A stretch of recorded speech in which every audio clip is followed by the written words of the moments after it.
What up, YouTube? My name is Dane. Just here to share another story. This one's kind of this one's kind of funny. At the time it kind of pissed me off, but just like looking back on it, it's just like it's crazy what they do. This is like I guess you could call it like an elaborate street theater. Something that they that they came up with, and I think this was just to like dig into me.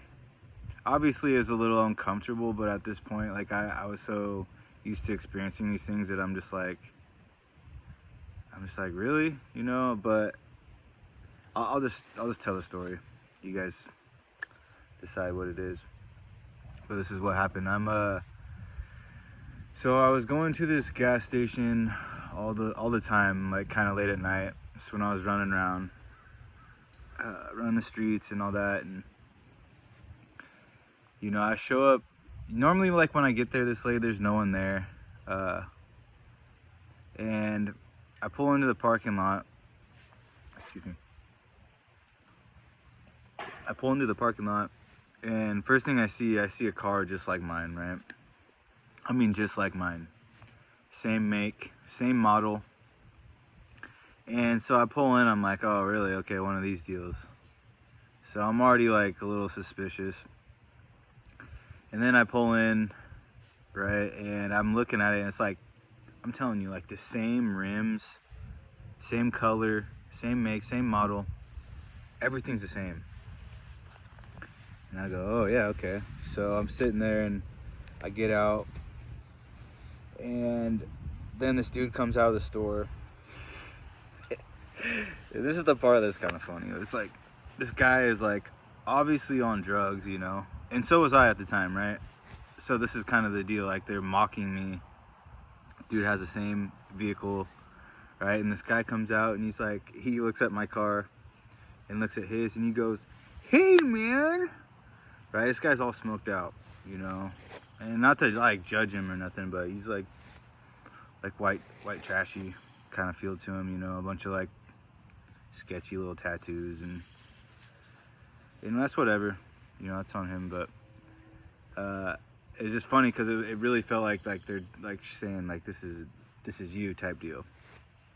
And so this guy like, "Hey, man, we got the same car, isn't that crazy? Look at that, dude, the same."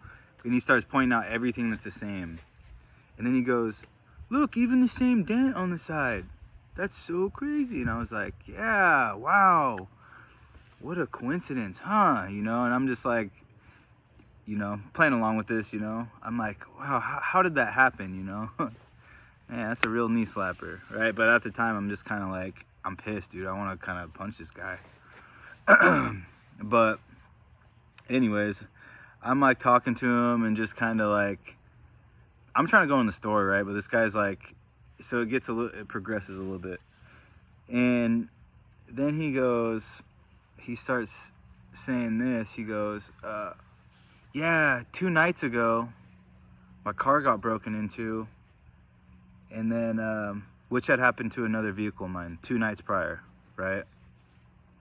So here we go with the coincidences and all that. And then it gets even more specific. He said, but my friend, and he named the city that he was from, right? He said, my friend from Marysville, which is kind of near where I'm at. He said, my friend put it together. He went to a pick and pull in another city, right? That's up there. And he said he fixed it for me and everything was good, right? He's like, but yeah, they broke into my car 2 nights ago. And so like all this stuff had happened in the city that he named. My friend was from that city, and he goes to that pick and pull, and he's the one who also, like, they broke my handle off my door, right? Right when all this gang stalking stuff started again, like this happened that night, right? And my friend was from the same area that his friend was from, went the same like pick and pull, the same night, right? And then I'm just like, oh gosh, really, there's really going over the top here. And then so like I'm like, all right, dude, well, that's crazy. Have a good night. So I'm just trying to get in the store, And then he goes, he goes, hey, how many miles are on your car? This is top it off, right? And I knew roughly, but I was like, I don't know. I gave him a number, right? And then he goes, oh, okay. And then he said, I have, I think he said like 131, right? 131,000 on mine. And so like, I wasn't really thinking about it, but I get in my car and I look at my speedometer, or my odometer. Guess what's on it? Exactly what he said. And so I'm just like, gosh, man. So that's one of the more like elaborate street theaters that I've experienced, but you know, they do crazy stuff, and it's like I don't fully understand it, but like it left me feeling like a little bit I'm like, wow, man, this is what I look like. This guy just looks all smoked out and crazy, and you know, and that's kind of like I think the motive for this. So if you're going through all that stuff, guys, my only suggestion to you guys is really seek God, and you're gonna have to get over what people think about you, for sure. So if you hold like other people's opinions in high regard, like these little tactics that they do are gonna wear you down, you know. And the way I see it, you know, all these things are geared towards just breaking you down mentally, physically, emotionally.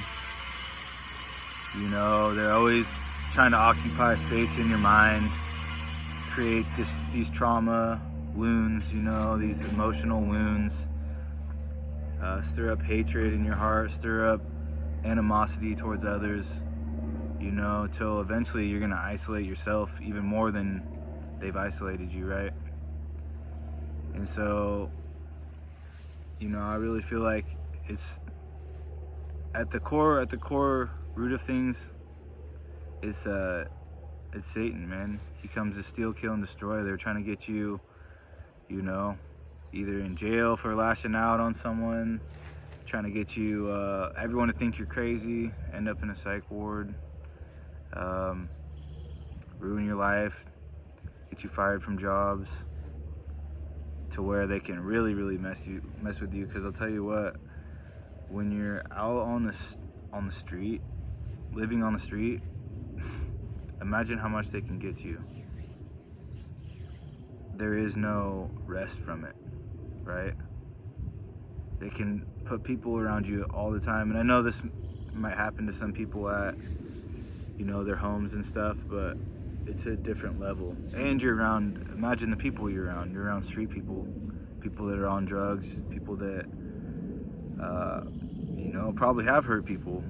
You know, I've been around people that are killers, you know, and it's like having those types of people involved in the stalking is a new level. So think about that. Like, the enemy's trying to tear you all the way down, make you give up, all that, you know. And John 10:10 says the enemy comes to steal, kill, and destroy, but Christ comes to give life and life more abundantly. So that's your only two options, is like, you know, you let this stalking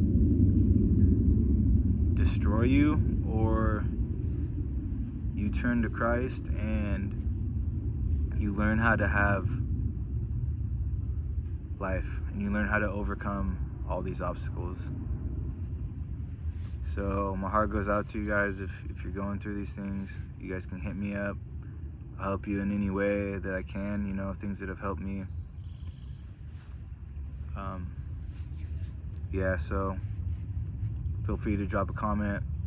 I'm gonna be sharing more testimonies, just because, like, for me it's been helpful seeing like how the crazy things that have happened to me, sometimes that we don't want to talk about, is like other people are experiencing the same types of things, you know. Obviously it's a little bit tailored to each person, but yeah, I mean, I've only told a couple stories. I have a lot more, but it's good for me too, because also I get to remember them, and I don't have like trauma attached to them anymore. Like I've been free from all that. Like the Lord has set me free from all like the pain. Like I've been able to forgive, you know, all the people that took part in it, because it's like I realize it's not really them. They're getting used by spirits, I believe. And so Ephesians talks about that we don't wrestle against flesh and blood. So again, guys, God bless you, and got more to come. All right, check you later.